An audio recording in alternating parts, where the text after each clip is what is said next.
bienvenue sur ma chaîne YouTube. C'est trop bizarre de faire cette vidéo. Ouais, je suis sur YouTube. Ouais, il y a ma copine là. J'avais dit que je ferais jamais de vidéo face cam sur YouTube parce que je voulais montrer des voyages, je voulais que ce soit dynamique, que se passe des choses, mais mon portefeuille en a décidé autrement. Je sais pas, je peux pas voyager tous les 4 matins. Mon compte bancaire, il a bien ri quand je me suis dit ça. Donc, c'est pour ça qu'il y a 3 vidéos sur mon compte YouTube et c'est pas normal. C'est pas normal. Cette vidéo, elle m'a été tellement réclamée. Qu'est-ce que je fais voilà, j'ai fait des vidéos sur TikTok qui ont été très virales. J'ai fait 2-3 vidéos qui ont dépassé le 1 million de vues. Et tout ça dans la même niche qui était le travail. Donc, je jouais un petit peu l'employé rebelle. Et je dois vous faire une confession, c'est que je ne suis pas employée. Ouais, j'ai un peu honte, je ne vais pas le dire. Mon honte, entre guillemets, hein, je comprends. Je joue un rôle, en fait, sur mes TikTok parce que je suis entrepreneur. Depuis 2018-2019, j'ai travaillé à mon compte. J'ai commencé du coup en étant community manager, ensuite social media manager. J'ai fait des formations jusqu'à monter mon entreprise avec ma cousine. Donc du coup, je ne suis plus du tout salariée, mais si vous voulez, mon TikTok, c'est un condensé de tout ce que j'ai pu voir ou vivre au travail. J'étais pas forcément une employée très rebelle, hein. J'étais même... non, j'étais pas une employée modèle. Mais voilà, j'étais l'employée sympathique, je faisais mon travail, je rentrais chez moi, j'étais souriante, tout le monde m'aimait bien. J'ai toujours été en bon terme avec... bon, après, j'ai fait beaucoup de jobs, hein, donc des fois, ça s'est bien passé. C'est très bien, et des fois ça s'est très mal passé. Ça, je les ai même pas mis sur mon CV, quoi, inutile, quoi, si c'est pour avoir des vieilles recommandations par derrière. Donc j'ai décidé de faire cette première vidéo YouTube et je vais vous donner 5 conseils pour survivre, entre guillemets, au taf. Après, attention, je ne suis pas RH, je ne suis pas pro du monde du travail. Il y a plein d'autres comptes que vous pouvez suivre qui vous donneront de très bons conseils professionnels. Moi, je ne suis pas une professionnelle. Je vous rappelle que je ne suis plus salariée depuis un long moment. Donc voilà, c'est de mon expérience, c'est des leçons que j'ai tirées de mon expérience. En même temps, je vais raconter un peu ma vie, comme ça on apprend un petit peu à faire connaissance. Et si vous avez d'autres vidéos que vous voulez que je fasse, n'hésitez pas à me dire, n'hésitez pas à me le dire en commentaire. Et puis même là, abonnez-vous tout de suite, ça va être très bien. Donc voilà, j'ai pris mes conseils, je les ai notés sur un petit carnet pour pas... qui est quand même un fil conducteur parce que c'est important quand même. Mon premier conseil pour survivre au taf, ne rien prendre trop à cœur. Ne rien prendre personnellement. Parce que parfois, quand on est hypersensible ou qu'on prend les choses à cœur, il faut laisser les émotions quand même en dehors du travail. On va te faire des réflexions, mais ces réflexions vont être faites, en tout cas je l'espère, de manière constructive pour que tu puisses t'améliorer. Donc, il ne faut pas ruminer des choses qu'on te dit ou ce que le collègue a dit ou machin. Moi, quand j'allais au travail, je me mettais en mode taf, je prenais les conseils. Si je trouvais qu'ils n'étaient pas pertinents, je le disais. Ou si c'était pertinent, je prenais des notes. Ce que mes collègues disaient, bah voilà. Si c'est bien, voilà. Cool. Mais quand je quitte le travail, je switch off. Je ne prends aucune énergie du travail. Parce que déjà, on donne 8 heures de nos vies au travail. C'est pas pour ramener des bagages à la maison et ruminer encore ce qui s'est passé au travail. Ça, c'est hors de question. Ça, c'est hors de question. Ne prends rien personnellement, ne prends rien trop à cœur. D'ailleurs, ça, c'est un conseil aussi que vous pouvez lire dans les 4 accords Toltec. Un livre que je recommande. Deuxième conseil, les collègues de travail. Les collègues de travail. Moi, j'ai plein d'amis qui étaient de base des collègues de travail. Mais j'ai toujours fait cette barrière en fait émotionnelle. Je savais que mes collègues de travail n'étaient pas mes amis. J'ai pas eu besoin qu'on me le dise. Pour moi, c'était clair et net. Je peux rire avec toi, je peux, voilà. Même après le travail, on peut se poser, aller boire un verre ou faire quelque chose ensemble.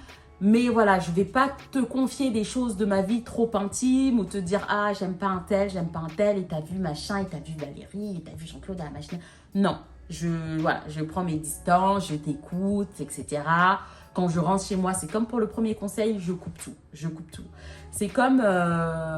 parce que moi, il faut savoir que j'ai vécu 5 ans à Londres et la plupart de mes jobs, du coup, étaient à Londres. Moi, comme je suis quelqu'un de très sociable, très friendly, très gentil, c'est pas pour me la raconter, hein, mais les gens s'accrochaient rapidement à moi. Mais moi, c'est vrai qu'après le travail, moi, je préfère aller voir mes amis que de traîner avec des gens du travail. J'avais une collègue avec qui on s'entendait plutôt bien et on s'était vus en dehors du travail.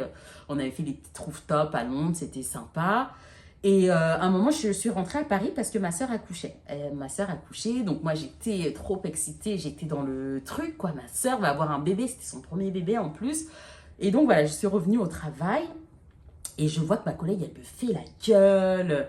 Je lui dis, mais qu'est-ce qui se passe et tout. Elle passe devant moi, elle me toise, elle me regarde de haut en bas comme ça. Et je dis, mais qu'est-ce qu'elle veut là, go? Personnellement, je m'en fichais, j'ai fait mon job, tout ça, etc. En plein milieu de la journée, elle vient me voir et elle me dit, bon c'est en anglais, hein, moi je vous la fais en français. Oui, tu m'as pas souhaité mon anniversaire, c'est dégueulasse. Comment t'as pu oser ne pas fêter, ne pas me souhaiter mon anniversaire? La date de ton anniversaire, personnellement, j'ai pas retenu quoi. Ma sœur allait accoucher. J'étais en vacances à Paris, désolée quoi en fait. Je lui ai dit désolée, sachant que moi, un mois plus tôt, c'était mon anniversaire. Enfin, quelques mois plus tôt, c'était mon anniversaire, elle ne m'avait pas souhaité non plus. Et à ce moment-là, on se parlait. Mais ça encore, je lui en tenais même pas rigueur qu'on me souhaite pas. Moi, c'est pas un truc qui va m'énerver si on ne souhaite pas mon anniversaire. Et elle est venue en mode guérilla, machin. Et depuis ce jour-là, bah, c'était quand même il y a un long moment. On se parlait plus du tout, du coup, au travail. Notre relation s'est dégradée parce que je ne lui avais pas souhaité son anniversaire. Bitch, tu es qui? Tu es qui? Voilà. Je veux bien être gentille, si je me rappelle de ton anniversaire, je te le souhaite. Mais si je ne m'en souviens plus, tant pis, on va devant, quoi, c'est fini. Je pense que elle, si elle avait appliqué mes conseils, elle n'aurait pas pris ça à cœur. Elle aurait gardé cette mauvaise énergie. Enfin, elle n'aurait même pas eu cette mauvaise énergie. Elle aurait passé une très bonne journée. On aurait toujours été copines, collègues de travail et tout allait aller pour le mieux. Mais elle a préféré prendre à cœur. Troisième conseil, te laisse pas faire, mais reste professionnel. Y a des gens qui arrivent au travail avec des bagages émotionnels. Ils sont méchants pour rien, ils sont aigris pour rien, ils sont mal baisés. Voilà, il faut le dire. Ils sont pas cool. Et parfois, c'est comme je le disais dans le point numéro 1, ils vont faire des remarques qui sont pas forcément constructives. Ils vont te ruiner ta journée, te ruiner tes journées, ils vont tout faire pour te saboter. Mon premier job à Londres, j'étais commerciale. Et je faisais des appels. Attends, je vais voir si ça filme toujours parce que si je fais tout ça pour rien, voilà, ça filme toujours. Voilà. Donc, dans mon premier job à Londres, j'étais commerciale et ça se passait bien. Et à un moment, j'ai eu des petits coups de fatigue, hein, comme ça arrive, hein, on est des êtres humains, j'ai eu des petits coups de fatigue. Et mon manager me faisait des petits coups de pression psychologique. Ah oui, bah, si vous voulez pas travailler, voilà, bah moi j'ai un tel au moins qui travaille pour moi. Ah bah t'es fatigué, bah vous ça m'étonne pas, hein. De toute manière les noirs vous êtes bien connus pour être lazy. Lazy c'est feignant. J'étais là, quoi? À quel moment en fait il s'est senti autant à l'aise avec moi pour faire ce genre de réflexion, quoi. Ça m'a, tu vois. Et ce jour-là, franchement, je suis sortie de mes gonds. On s'est bien disputé par téléphone. Moi, je parlais pas très bien anglais. C'était mon premier job. Et lui, c'était le seul français de la boîte. Et il me faisait croire qu'il était le patron et le directeur de la boîte alors qu'il était juste commercial. Et moi, je le savais vu que je discutais un peu avec les collègues à côté. Et tout le monde me disait, ah, mais comment tu fais pour supporter cette personne? Franchement, t'es la commerciale qui est restée le plus longtemps, etc. Parce que moi, en fait, j'ai une barrière psychologique que je mets tout de suite. Et les petits trucs comme ça, machin, je vais pas forcément le voir tout de suite. Moi, je fais mon job, je suis friendly. Après, je rentre chez moi, c'est fini, quoi, tu vois. Et donc, à un moment, quand j'ai vu qui me poussait à bout, je suis jamais rentrée dans son petit jeu, mais là, c'était la réflexion de trop. On s'est vraiment disputé. Et ce jour-là, le vrai directeur est venu me parler. Il m'a dit non, franchement, tu fais du très, très bon boulot. Moi-même, je vais te faire signer un CDI maintenant, aujourd'hui. T'occupe pas de lui, ce qu'il te dit, c'est toujours la même chose avec lui. Il a un problème. Ne te laisse pas faire. Et moi, je suis un peu sortie de mes gonds. Voilà, on s'est un petit peu frité. Mais il faut rester quand même professionnel. Il faut se reporter. Par exemple, si j'étais partie directement voir le directeur, lui dire voilà, il m'a dit ça, il m'a dit ça. Mais le problème, c'est que comme j'étais en Angleterre et que je parlais pas très bien anglais, j'ai pas pu dire ça, j'ai pas pu dire ce que je voulais clairement, quoi. Et ça, c'est dommage. Quatrièmement, je pense qu'il faut quand même si mes TikTok, des fois, disent un peu le contraire. Des fois, tu vois, quand je quitte un job, je suis contente. Ouais, il y a des gens qui vont me manquer, mais vas-y, la vie, c'est devant, comme on dit. Et mais dans tous mes jobs, j'étais hyper épanouie, j'étais hyper contente et tout le monde m'aimait bien parce que je fais toujours le strict minimum pour s'intégrer. Avant tout, on est des êtres humains, même si on est dans un cadre professionnel. Je sais qu'il y a des gens qui sont introvertis, il y a des gens qui préfèrent rester chez eux, des gens qui n'aiment pas trop parler ou qui se sentent pas à l'aise. Mais faire quand même le strict minimum pour s'intégrer, c'est la base. Déjà, tu vas te sentir mieux, tu vas voir des gens avec qui tu as des vrais atomes crochus et qui vont te faciliter aussi la tâche pour le travail. Comme ça, si tu as des questions, des concerns, si tu n'as pas envie directement d'en parler à ton manager, au moins tu peux en parler à d'autres collègues. Tu peux avoir quelques boussoles autour de toi et puis tu peux rencontrer de très belles personnes. Moi, comme j'ai dit, j'ai des collègues qui sont devenus de très, très, très, très, très bons amis que j'ai même rencontrés en Angleterre. C'était des Français, par exemple, que j'ai rencontrés en Angleterre. Et aujourd'hui, 6-7 ans plus tard, on est toujours en contact, on est toujours amis. Quand je vais en Angleterre, j'en vois quelques-uns. Donc, toujours faire le strict minimum pour pouvoir s'intégrer. Voilà, ne pas toujours dire non quand on te dit after work, non, non, non. Ou oui, il y a ça au travail, non, j'y vais pas. Au moins faire un petit acte de présence, des petits sourires, s'intéresser aux autres. On est des humains. Donc, faire le strict minimum, c'est très bien. Mon 5e conseil, ça c'est Nadège qui m'avait aidé à le dire. Nadège, ma meilleure amie, elle est là-bas en train de bosser. Coucou Nadège. Alors c'était quoi? Ne vis pas pour travailler? Travailler pour vivre? Oui, ne vis pas pour travailler, c'est ça. Ouais, ne vis pas pour travailler. Travaille pour pouvoir vivre. Travaille pour pouvoir te faire plaisir. Travaille. Après, si ton job, tu as la chance de faire partir des gens qui vont trouver un job dans lequel ils sont épanouis, passionnés. Ok, il n'y a pas de problème. Franchement, félicitations, machallah, c'est hyper cool. Mais il ne faut pas s'oublier. Il ne faut jamais s'oublier. Si par exemple, tu t'ennuies dans ton job et que tu penses que tu peux gravir d'autres échelons, en parle. En parle aux personnes compétentes, au RH, au manager. Ok? Parle-en. D'accord. Parle-en aux personnes compétentes. Fais le nécessaire. Fais le nécessaire pour pouvoir monter en grade si besoin. Et qu'est-ce que je veux dire? Ou sinon, trouve un autre job en fait. Trouve un autre job. Voilà, c'est pas l'entreprise de ton père, c'est pas l'entreprise de ta mère. Donc vas-y, trouve un autre job. Ou poursuis tes rêves. Poursuis tes rêves. C'est-à-dire que même si tu as envie d'entreprendre, comme moi, ou si tu as envie d'être dans une autre compagnie, voilà, même s'il y a ce truc de, voilà, j'ai peur de ce qui va se passer par la suite, tu peux quand même t'organiser, mais c'est pour ça que je te dis, il ne faut pas s'oublier. Parce que même si tu te dis, bon, je reste 1 an ou 2, ces 1 an ou ces 2 années, elles vont passer hyper vite. Elles vont passer hyper vite. Donc, dès que, par exemple, tu signes un contrat dans une entreprise, essaye de voir les prochains moves que tu as envie de faire. Et ne pas rester dans ta zone de confort et remarquer 7-8 ans que tu es dans un job qui ne te plaît pas. Il ne faut pas que tu oublies tes objectifs et tes rêves.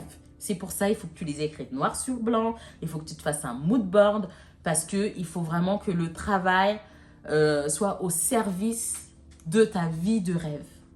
Et que tu ne sois pas là uniquement à travailler pour les autres sans pouvoir t'accomplir. Ça, c'est très, très important. Parce que du coup, moi, en Angleterre, je déménageais énormément. J'ai fait énormément d'entreprises. Et à chaque fois, j'étais la petite cadette qui arrivait. La petite dernière, pardon, qui arrivait. Et je voyais des gens qui étaient là depuis 10 ans, depuis 12 ans. Et ils étaient là, ils étaient vraiment aigris. il parlait, voilà, sur les collègues. Oh, t'as vu celle-là, gna gna gna. Oh, celle-là, il faut pas lui parler, gna gna gna. Et moi, j'étais là, généralement, j'étais toujours à la plus jeune en plus. Et j'étais là, j'ai regardé, j'ai dit, mais vous pouvez pas mettre votre énergie autre part. Vous avez que ça à faire de parler les uns sur les autres. Et un tel et machin.